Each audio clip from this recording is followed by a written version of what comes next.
नमस्कार दोस्तों, मेरे चैनल भक्ति भाव टीवी में आपका स्वागत है। तो दोस्तों, आज की इस वीडियो में हम जानेंगे कि मांस खाना पुण्य है या पाप। भगवान श्री कृष्ण ने देवी सत्यभामा को बताया कि मांस खाना पुण्य है या पाप।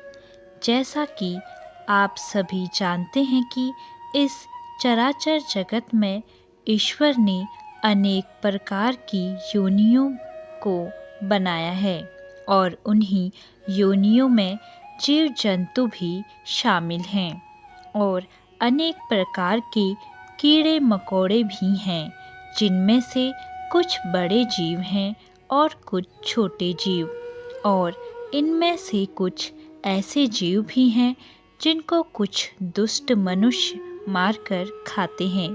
कुछ मनुष्यों के मन में यह प्रश्न अवश्य उठ रहा होगा कि क्या भगवान ने जीवों को मारकर खाने के लिए बनाया है?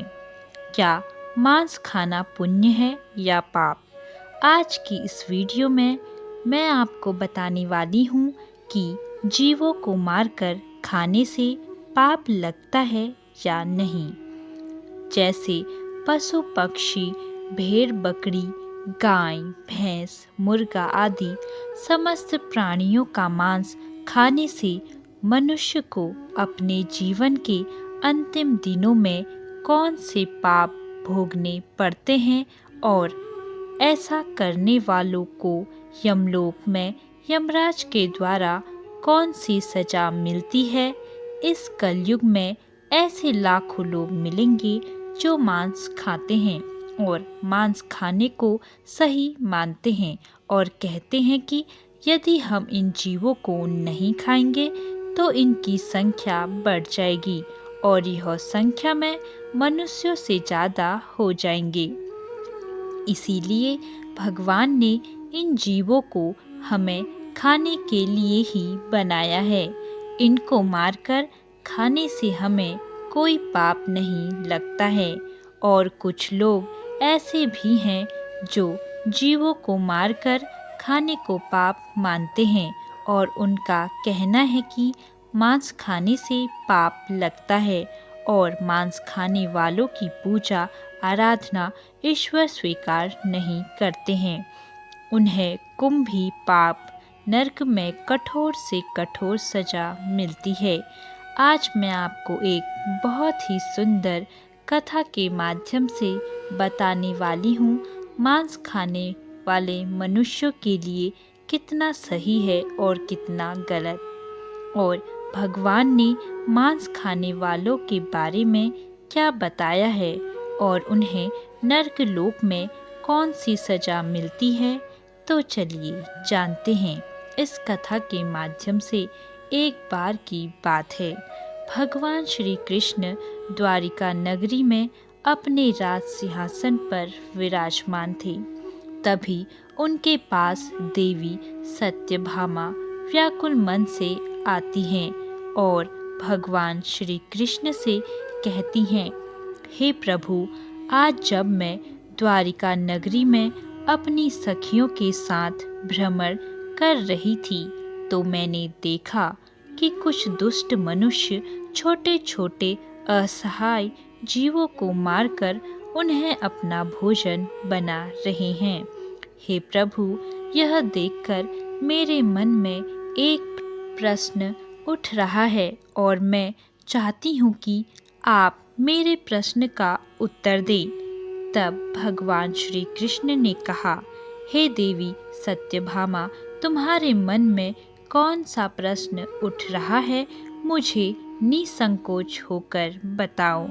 मैं अवश्य ही आपके प्रश्न का उत्तर दूंगा।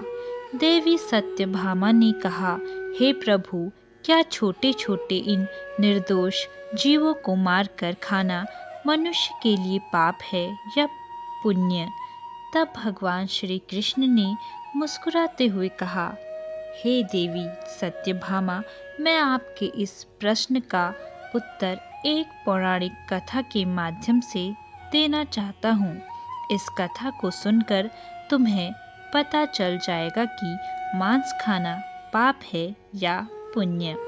फिर देवी सत्यभामा उत्सुकता से बोली, प्रभु आप कथा सुनाइए, मैं आपके मुख से कथा सुनने के लिए उत्सुक हूँ।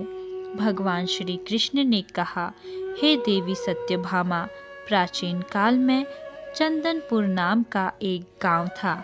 उस गांव में एक धनवान व्यक्ति रहता था। उसके घर में धन धान्य की कोई कमी नहीं थी। एक दिन उसने तीर्थ यात्रा पर जाने की योजना बनाई। तीर्थ यात्रा पर जाने से पहले उसने अपने घर में एक विशाल भंडारे का आयोजन किया और गांव के सभी लोगों को उस भंडारे में आमंत्रित किया। गांव के सभी लोग भंडारे में भोजन करने के लिए उसके यहाँ आए।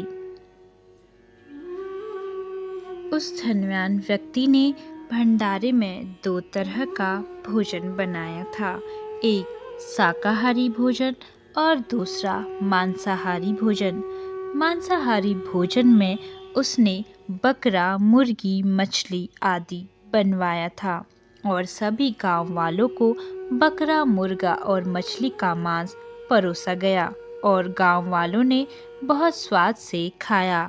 और जो लोग मांस खाना पाप मानते थे, उन्होंने शाकाहारी भोजन खाया और सभी गांव वालों के भोजन करने के बाद उस धनवान व्यक्ति ने जब यह देखा कि कुछ गांव वालों ने तो भोजन में मांस मछली को खाया, परंतु कुछ लोगों ने इसको हाथ भी नहीं लगाया, और यह देखकर उस धनवान व्यक्ति ने सभी गांव वालों को एक जगह पर बुलाया और उन्हें संबोधित करते हुए कहा, मेरे प्रिय ग्रामवासियों, मैंने आप सभी को यह बताने के लिए एकत्रित किया है कि यह मांस, मछलियाँ और छोटे जीवों को ईश्वर ने हम इंसानों को खाने के लिए ही बनाया है, ताकि हम इनको मारकर खा सकें।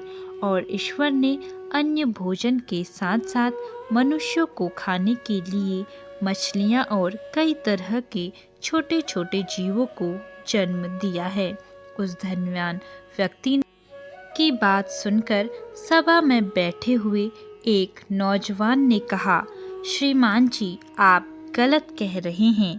उस नौजवान लड़के की इस बात को सुनकर वहां उपस्थित सब गांव के लोग आश्चर्यचकित हो गए और उसकी तरफ देखने लगे। तभी उस धनवान व्यक्ति ने कहा, बेटा, तुम्हारे कहने का क्या मतलब है? तब उस लड़के ने बहुत ही सरल स्वभाव में कहा, श्रीमान जी, इस संसार में समस्त जीवों को परमात्मा ने बनाया है, लेकिन इनको मारकर खाने के लिए नहीं, बल्कि इनको अपना जीवन जीने के लिए। और यह छोटे छोटे जीव भी पृथ्वी पर रहने वाले मनुष्यों की तरह ही जन्म लेते हैं और मनुष्यों की तरह ही उनकी मृत्यु होती है। और जिस तरह हम मनुष्यों को चोट लगने पर पीड़ा होती है, उसी तरह उन्हें भी पीड़ा होती है। और इस संसार में कोई भी प्राणी किसी अन्य प्राणी से श्रेष्ठ नहीं है, बल्कि सभी जीव जंतु और मनुष्य एक समान हैं। वह अलग बात है कि ईश्वर की कृपा से मनुष्यों की बुद्धि ज़्यादा विकसित है और जीव जंतुओं की कम, लेकिन इसका मतलब यह नहीं है कि आप ज़्यादा शक्तिशाली हैं तो अपने से कम शक्तिशाली जीवों को मारकर उन्हें अपना भोजन बनाएं। श्रीमान जी, यह कहना गलत है कि ईश्वर ने छोटे जीवों को हमें खाने के लिए बनाया है। हम अपने स्वाद के लिए और अपनी जीविका के लिए और भी चीज़ें खाकर अपना पेट भर सकते हैं। ईश्वर ने हमें जीव जंतुओं से अधिक बुद्धि दी है। इसका मतलब यह नहीं है कि हम अपने शरीर के पोषण के लिए किसी को भी मारकर खा सकते हैं। यदि कोई जीव जंतु आपसे कमज़ोर है तो इसका मतलब यह नहीं है कि आप उन्हें मारकर खाओगे, और भगवान ने उन्हें आपके खाने के लिए ही बना दिया है। अगर आपको छोटे जीवों को मारकर खाने में अच्छा लगता है तो ठीक, उसी प्रकार से शेर, चीता और बाघ जैसे बड़े जानवरों को हमारे शरीर का मांस बहुत स्वादिष्ट लगता है, और वे जब चाहे हमें पकड़कर अपना भोजन कर सकते हैं। तो इसका मतलब यह कदापि नहीं है कि ईश्वर ने हमें शेर, चीता और बाघ के भोजन के लिए बनाया है। यदि आप ऐसा मानते हैं कि मुर्गा, मछली, भेड़, बकरी को भगवान ने हमारे भोजन के लिए बनाया है, तो फिर शेर, चीता और बाघ से अपनी रक्षा क्यों करते हैं? भगवान ने आपको भी तो उनके भोजन के लिए ही बनाया है, तो आप शेर, चीता और बाघ जैसे जानवरों से खुद को क्यों बचाते हो?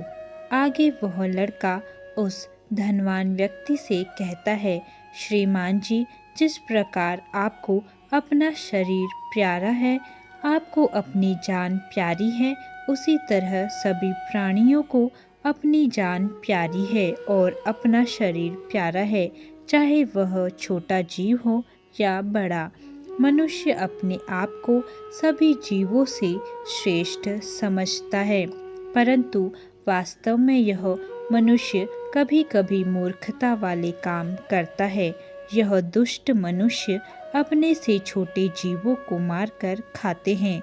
इस तरह उस नौजवान लड़के की बात सुनकर उस धनवान व्यक्ति की बोलती बंद हो गई, और वह सभा के सामने बहुत लज्जित हुआ, और गांव के सभी लोग उस लड़के की इन बातों से सहमत हो गए।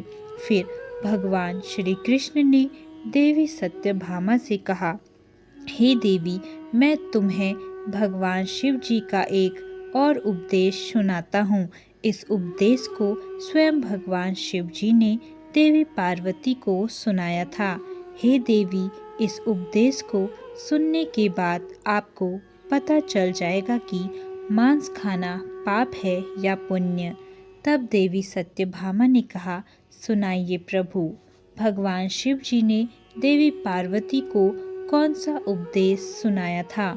मेरा आपसे निवेदन है कि आप इस कथा को पूरा मन लगाकर सुनते रहें, क्योंकि आधी अधूरी कथा सुनने वाले लोग ही मांस, मछली और छोटे जीवों को मारकर खाते हैं।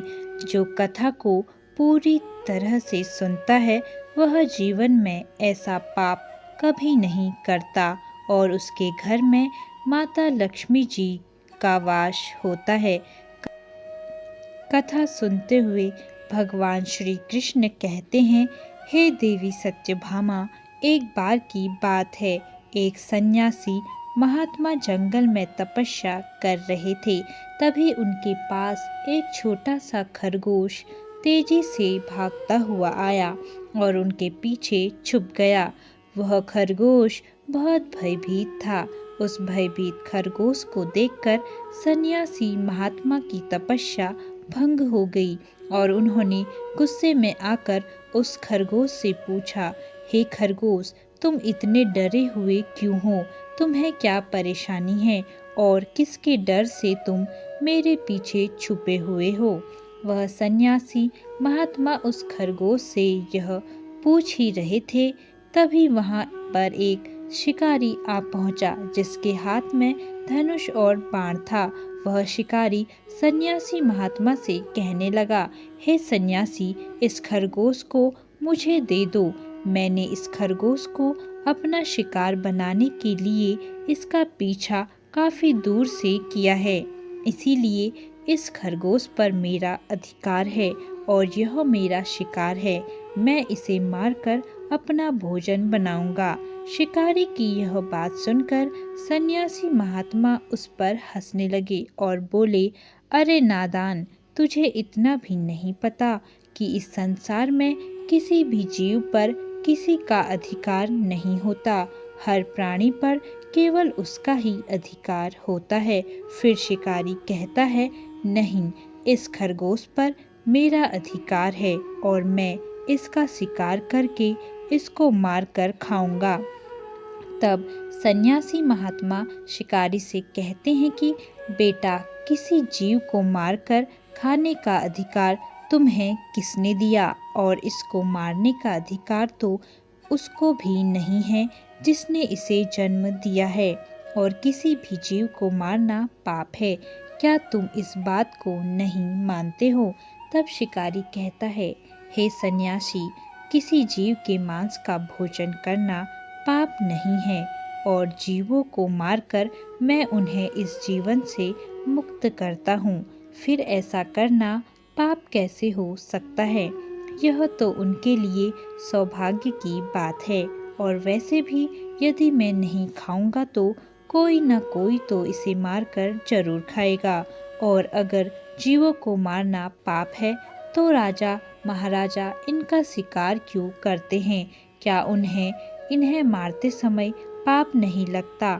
शिकारी की यह बात सुनकर वह सन्यासी महात्मा समझ गए कि इसकी बुद्धि शिकार करते करते और मांस खाते खाते मंद पड़ गई है और इसे पाप और पुण्य का ज्ञान नहीं है। तब वह सन्यासी महात्मा उस शिकारी को एक कहानी सुनाते हुए कहते हैं कि बेटा, इस कहानी को बड़े ही गौर से सुनना कि लोग जीवों का शिकार क्यों करते हैं और मांस क्यों खाते हैं, और इसे खाने से हमें कौन सा पाप भुगतना पड़ता है। तब कहानी सुनाते हुए सन्यासी महात्मा कहते हैं, बेटा, एक बार की बात है, दक्षिण देश में भयंकर अकाल पड़ गया था। लोगों की फसलें पूरी तरह से नष्ट हो गई थी। वहाँ के लोग भोजन की तलाश में इधर उधर भटकने लगे और लोग भूख से मरने लगे। अपनी प्रजा की यह दशा देखकर वहाँ के राजा को इस बात की बहुत चिंता हुई कि लोग भूख से मर रहे हैं और वह उनके लिए कुछ भी नहीं कर पा रहा है। तभी उस राजा ने एक सभा बुलाई और अपने मंत्री से पूछा कि लोगों को इस भोजन के अकाल से और भुखमरी से कैसे बचाया जाए। राजा की बात सुनकर सभा में उपस्थित सभी मंत्री और महामंत्री सोच में पड़ गए कि इसका उपाय क्या है। तब उस सभा में एक मांस खाने वाला व्यक्ति बैठा था। उसने सोचा कि मांस को भोजन में शामिल करने का यह अच्छा मौका है। यदि राजा की अनुमति मिल गई तो हम खुलेआम जीवों को मारकर अपना भोजन बना सकेंगे और मनमानी करेंगे, कोई रोक टोक भी नहीं होगी। उसने राजा को सुझाव देते हुए कहा, महाराज, इस भुखमरी से बचने का एक विकल्प है। क्यों न हम छोटे जीवों को मारकर उनका मांस खाएं। इससे भुखमरी का संकट भी दूर हो जाएगा और भोजन का अकाल भी खत्म हो जाएगा। इसमें धन भी खर्च नहीं होगा और हमारा पेट भी भर जाएगा। सभा में बैठे सभी लोगों को यह बात सही लगी और सब ने मिलकर कहा, महाराज, भुखमरी से बचने का यही एकमात्र विकल्प है। लेकिन राजा के महामंत्री को उस व्यक्ति की यह बात बिल्कुल भी सही नहीं लगी और वह सभा में चुपचाप बैठा हुआ था। तब राजा ने पूछा, महामंत्री जी, आप चुप क्यों बैठे हो? तब महामंत्री ने कहा, महाराज, जीवों को मारकर खाना सही नहीं है और मैं अपनी राय आपको कल दूंगा। और रात होते ही महामंत्री उस व्यक्ति के घर गए जिसने सभा में मांस खाने की बात कही थी। महामंत्री ने उस व्यक्ति से कहा, भाई, आज शाम को अचानक से महाराज की तबीयत बहुत खराब हो गई है और वैद्य जी ने कहा है कि यदि राजा को किसी मोटे ताजे और हष्ट पुष्ट इंसान का थोड़ा सा मांस खाने को मिल जाए तो वे पूरी तरह से ठीक हो जाएंगे और तुम मुझे हष्ट पुष्ट और मोटे ताजे दिख रहे हो, इसीलिए मैं आपका मांस लेने आया हूँ और मुझे पूरा विश्वास है कि आप राजा को बचाने के लिए हमें अपना मांस जरूर देंगे। यदि तुम हमें अपने शरीर से थोड़ा सा मांस दे दोगे तो महाराज ठीक हो जाएंगे। इसके बदले में महाराज तुम्हें बहुत सारा धन देने के लिए तैयार है। महामंत्री की यह बात सुनकर वह आदमी बहुत डर गया और वह भागता हुआ अपने घर के अंदर गया और अपने घर से बहुत सारी स्वर्ण मुद्राएं लाकर महामंत्री को दे दिया और कहा, महामंत्री जी, आप मेरे शरीर के मांस के बदले में यह स्वर्ण मुद्राएं ले लीजिए और इन स्वर्ण मुद्राओं से किसी और का मांस खरीद लीजिए। फिर महामंत्री बोले, नहीं भाई, राजा ने आपका ही मांस लाने को कहा है क्योंकि आप हष्ट पुष्ट हैं और थोड़ा सा मांस देने से आपका कुछ नहीं बिगड़ेगा और राजा की जान भी बच जाएगी और इसके बदले में महाराज तुम्हें राजकीय सलाहकार के पद पर नियुक्त कर देंगे। यह सुनकर वह व्यक्ति महामंत्री के पैर पड़कर बोला, महामंत्री जी, मुझे माफ़ कर दो, मैं अपने शरीर का मांस नहीं दे सकता। इतना कहकर वह वहाँ से भागने लगा। महामंत्री ने कहा, तुमको वहाँ से भागने की कोई ज़रूरत नहीं है। यदि तुमको अपना मांस नहीं देना है तो मत दो, मैं तुम्हारी यह स्वर्ण मुद्राएं लेकर जा रहा हूँ। इतना कहकर महामंत्री वहाँ से चले गए और इसी प्रकार से एक एक करके महामंत्री नगर के सभी घरों में गए और सबसे इसी तरह अपने शरीर से थोड़ा सा मांस देने का आग्रह किया, लेकिन सबने मांस के बदले अपने अपने घर से लाकर स्वर्ण मुद्राएं दी। किसी ने 1 लाख तो किसी ने 2 लाख स्वर्ण मुद्राएं दी, लेकिन अपने शरीर से मांस किसी ने नहीं दिया। फिर महामंत्री उन मुद्राओं को लेकर अपने घर चले गए और अगले दिन सुबह सुबह सारे लोग राजा को देखने उसके महल पहुँचे और महामंत्री भी उन मुद्राओं को लेकर राजा के दरबार में पहुँच गए और उन मुद्राओं को राजा के सामने रख दिया। इतना सारा धन देखकर राजा बोले, महामंत्री जी, आप इतना सारा धन कहाँ से लाए हैं? तब महामंत्री ने राजा को मांस वाली पूरी बात बताई और कहा, महाराज, मैं इन लोगों के घर गया था और मैंने इनसे झूठ बोलते हुए कहा कि महाराज की तबीयत बहुत खराब है और उन्हें मनुष्य के थोड़े से मांस की ज़रूरत है। और इस तरह करके सबके घर गया और सबसे यही बात कही तो सब ने अपने शरीर का मांस देने से मना कर दिया और सब ने इसके बदले में यह धन और स्वर्ण मुद्राएं दी हैं। फिर महामंत्री ने कहा, महाराज, अब आप ही इस बात का निर्णय लीजिए कि इन लोगों ने अपने शरीर का मांस देने से मना कर दिया और बदले में इतना सारा धन दिया है और यही लोग कल सभा में बोल रहे थे कि हम जीवों को मारकर उनका मांस खाकर भूखमरी से बच सकते हैं। आगे वह मंत्री कहता है, हे महाराज, जब इन मनुष्यों को अपने शरीर से थोड़ा सा मांस देने में इतनी तकलीफ होती है तो सोचिए उन जीवों पर क्या बीतती होगी जिन्हें यह निर्दयी होकर मार देते हैं। महामंत्री की इस बात को सुनकर राजा को यह बात समझ में आ गई थी कि हमें जीवों को मारकर नहीं खाना चाहिए। इस प्रकार सन्यासी ने उस शिकारी से कहा कि बेटा, यह कहानी सुनकर तुमको समझ में आ गया होगा कि अपना शरीर सबको प्रिय होता है, चाहे वह कोई मनुष्य हो या कोई अन्य जीव। इस संसार में सबके प्राण उतने ही मूल्यवान होते हैं जितने ही आपके हैं। इसीलिए हमें किसी जीव को मारकर नहीं खाना चाहिए, क्योंकि यदि मनुष्य को कोई चोट पहुंचाता है तो उसे बहुत दर्द होता है, परंतु यह दुष्ट मनुष्य अन्य जीवों को मारते समय एक पल भी नहीं सोचता और उन निर्दोष जीवों को बहुत ही बेरहमी से मार देता है। बेटा, जिस तरह तुम इस खरगोश को मारने के लिए इसका पीछा कर रहे हो, यदि इसी तरह कोई तुमको अपना शिकार बनाए और तुमको मारकर खा जाए तो कैसा होगा? जिस दिन तुम्हारा शिकार कोई बड़ा जानवर करेगा, उस दिन तुझे दूसरों की जिंदगी की कीमत समझ में आएगी।